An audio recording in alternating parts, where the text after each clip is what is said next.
नगर में सेठ रमेश चंद्र का नाम सुनते ही लोगों की आंखों में चमक आ जाती थी।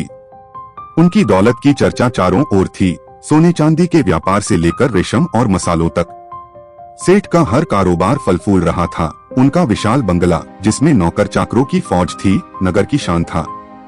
लेकिन सेठ की जिंदगी में एक कमी थी, प्यार। उनकी पत्नी का देहांत कई साल पहले हो चुका था और उनके पास केवल धन और शोहरत थी, लेकिन दिल की तसल्ली नहीं। सेठ के पास एक चतुर मुनीम था, लक्ष्मण, जो न केवल हिसाब किताब में माहिर था, बल्कि सेठ की हर जरूरत को समझता था। लक्ष्मण खानदानी मुनीम था। उसके पिता और दादा भी सेठों के यहाँ सेवा कर चुके थे। उसकी निष्ठा केवल सेठ के प्रति नहीं, बल्कि पूरे परिवार और कारोबार के प्रति थी। लेकिन लक्ष्मण जानता था कि सेठ की अंधी दौलत और शोहरत उन्हें कभी कभी गलत फैसले लेने पर मजबूर कर देती थी। एक दिन नगर में एक भव्य समारोह हुआ। यह समारोह नगर की सबसे खूबसूरत और मशहूर वेश्या मधुरा के जन्मदिन का जश्न था। मधुरा को नगर वधु कहा जाता था। उसकी सुंदरता और चालाकी की चर्चा दूर दूर तक थी। उसकी आंखों में जादू था और उसके होठों पर ऐसी मुस्कान जो किसी भी मर्द को दीवाना बना सकती थी। समारोह में सेठ रमेश चंद्र भी आमंत्रित थे। जब सेठ की नजर मधुरा पर पड़ी तो उनका दिल धड़कने लगा। मधुरा ने सेठ की दौलत और प्रभाव को तुरंत पहचान लिया। मधुरा ने अपनी सबसे मीठी मुस्कान के साथ सेठ का स्वागत किया। सेठ जी, आपकी कृपा से आज का दिन और भी विशेष हो गया। अपनी आंखों में एक रहस्यमयी चमक लिए सेठ तो जैसे मंत्रमुग्ध हो गए। मधुरा ने उन्हें अपने घर पर आमंत्रित किया और सेठ सम्मान और मोह के मिश्रण में मान गए। मोह का जाल। दूसरे दिन सेठ मधुरा के घर पहुँचे। मधुरा का ठोर सज धज कर रखा गया था। मोमबत्तियों की रोशनी, फूलों की महक और संगीत की लहरियां सेठ को और भी आकर्षित कर रही थीं। मधुरा ने सेठ का स्वागत इतने प्यार से किया कि सेठ को लगा जैसे वे दुनिया के सबसे विशेष व्यक्ति हैं। रात भर की बातचीत में मधुरा ने सेठ को यकीन दिला दिया कि वह उनसे बेइंतहा प्रेम करती है। लेकिन मधुरा का दिल कुछ और ही सोच रहा था। उसे सेठ की दौलत चाहिए थी और वह जानती थी कि सेठ जैसे अमीर आदमी को फंसाना आसान है। हर मुलाकात में वह सेठ को और गहराई से अपने जाल में फंसाती गई। सेठ अब हर शाम मधुरा के पास जाने लगे। उनकी रातें मधुरा के आलिंगन में गुजरने लगीं। मधुरा का स्पर्श, उसकी बातें और उसकी आंखों में छिपा हुआ जादू सेठ को बेकाबू कर देता था। लेकिन नगर में अफवाहें फैलने लगीं।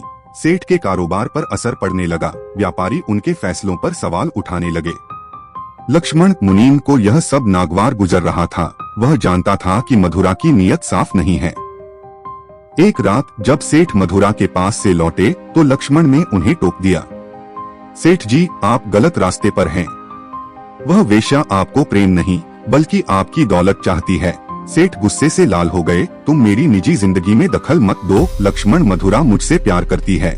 लेकिन लक्ष्मण की बातें सेठ के दिमाग में कहीं न कहीं चुभ रही थीं। रहस्य। कुछ दिनों बाद सेठ को अचानक बुखार हो गया। उनकी तबीयत इतनी बिगड़ गई कि वे कई दिनों तक बिस्तर से नहीं उठ सके। उसी समय मधुरा का जन्मदिन आने वाला था। सेठ ने लक्ष्मण को बुलाया और आदेश दिया, लक्ष्मण, एक नौलखा हार खरीदो और उसे मधुरा को मेरी ओर से भिजवा दो। तुम्हें खुद वहां जाना होगा। लक्ष्मण हैरानी से सेठ को देखता रहा। वह जानता था कि यह और भी बड़ी गलती होगी, लेकिन सेठ के सख्त आदेश के आगे उसे मानना पड़ा। उसने एक शानदार नौलखा हार खरीदा जो सोने और हीरों से जड़ा हुआ था। रास्ते में लक्ष्मण ने सोचा, क्या मैं सेठ को इस धोखे से बचा सकता हूँ। मधुरा के ठोर पर पहुंचकर लक्ष्मण ने हार का डब्बा खोला और बोला, यह तोहफा उसकी ओर से है जिससे तुम सबसे अधिक प्रेम करती हो। मधुरा, जो हमेशा चालाकी से भरी रहती थी, तुरंत 3 नाम गिनाने लगी। नगर के अन्य 2 धनिकों के नाम जिनसे वह पहले भी संबंध रख चुकी थी। सेठ का नाम उसने नहीं लिया। लक्ष्मण का चेहरा सख्त हो गया। देवी, इन 3 नामों में तो उस महानुभाव का नाम नहीं है जिन्होंने यह उपहार भिजवाया है।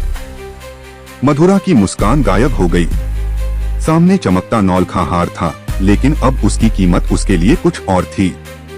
घबराहट में उसने 13 और नाम गिनाए, लेकिन फिर भी सेठ का नाम नहीं लिया। लक्ष्मण का गुस्सा 7वें आसमान पर था। उसने हार का डब्बा बंद किया और बिना एक शब्द बोले वहां से चला गया। मधुरा ने उसे रोकने की कोशिश की। मुनीम जी, मेरी भूल हो गई। कृपया इसे सेठ जी को मत बताएं। लेकिन लक्ष्मण ने पीछे मुड़कर नहीं देखा। सेठ बीमार बिस्तर पर पड़े मधुरा के जवाब का इंतजार कर रहे थे। जब लक्ष्मण उनके पास पहुंचा तो उसने हार का डब्बा उनके सामने पटक दिया और कहा, लो अपना नौलखा हार, ना तुम 3 में हो ना 13 में, यूं ही प्रेम का भ्रम पाले बैठे हो। सेठ की आंखें खुल गईं, उनके दिल में एक टीस उठी, लेकिन साथ ही राहत भी थी। उन्होंने लक्ष्मण से माफी मांगी और कहा, तुमने मेरी आंखें खोल दी लक्ष्मण, मैंने धन के पीछे अपनी बुद्धि खो दी थी।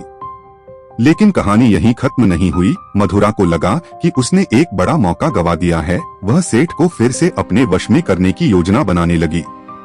एक रात उसने सेठ को एक रहस्यमय पत्र भेजा जिसमें लिखा था, मैं तुमसे सच में प्रेम करती हूँ, लेकिन कुछ छिपा हुआ सच है जो मुझे तुमसे दूर रखता है। मिलो और सब समझ जाओगे। सेठ, जिनकी दिल की डोर अभी भी मधुरा से जुड़ी थी, उस पत्र को पढ़कर परेशान हो गए। उन्होंने लक्ष्मण से सलाह ली।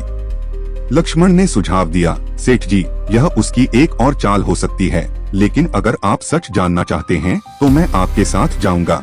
रात के अंधेरे में सेठ और लक्ष्मण मधुरा के ठोर पर पहुँचे। मधुरा ने सेठ को अपने कमरे में बुलाया। कमरे में मोमबत्तियों की रोशनी थी और हवा में संगीत की लहरियां थीं।